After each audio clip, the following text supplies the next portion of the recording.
Hi, in this video, I am going to talk about drying of potatoes in three different methods, which are sun drying, fan drying, and electric oven drying.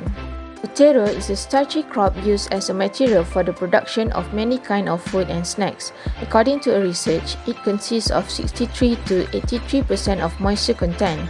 In addition, potatoes are rich in vitamin and minerals, including vitamin C and B, calcium, and phosphorus.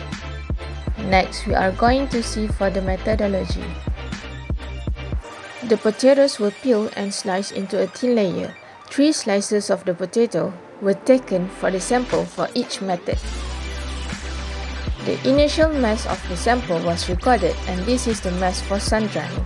The sample was put on a tissue and placed under the sun.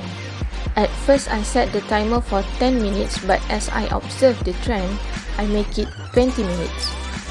The mass of the sample was recorded for every 20 minutes until it reaches a constant mass for 3 times, and this is the final mass of sun drying.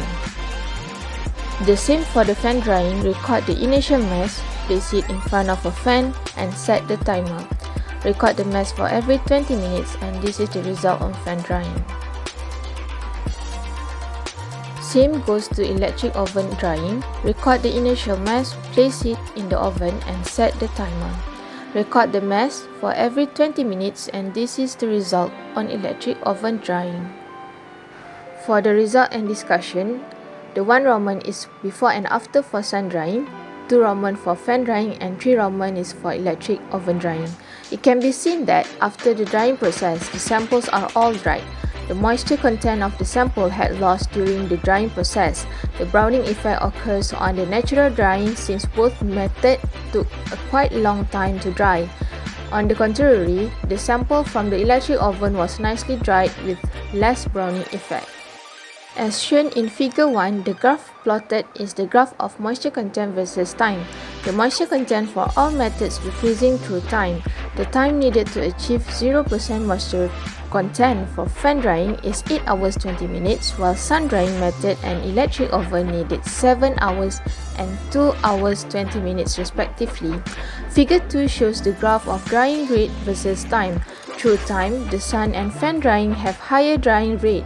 The drying rate trend will increase through time, whereas for electric oven, the drying rate will decreases through time.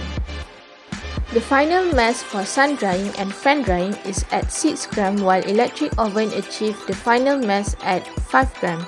This observation shows that the sample actually can dry until it reaches 5 gram, but due to the humidity factor of the surrounding, the sample on the sun drying and fan drying were unable to dry fully. This is because the air has the composition of water 1% that makes the air has humidity, whereas the electric oven was assumed to give the most accurate final mass between the 3 methods since the humidity in the electric oven is constant. The sample would lose all the moisture content due to the dry air to the oven. Therefore, the humidity in the electric oven did not affect the drying rate of the sample. Other than that, the fan drying took the longest time to reach the final mass. This outcome can be related to the temperature, humidity, and air velocity of the surrounding, as the fan drying has the lowest temperature among all. The surrounding temperature for sun drying was around 30 degrees Celsius, the fan drying was about 28 degrees Celsius, and the electric oven was set at 100 degrees Celsius.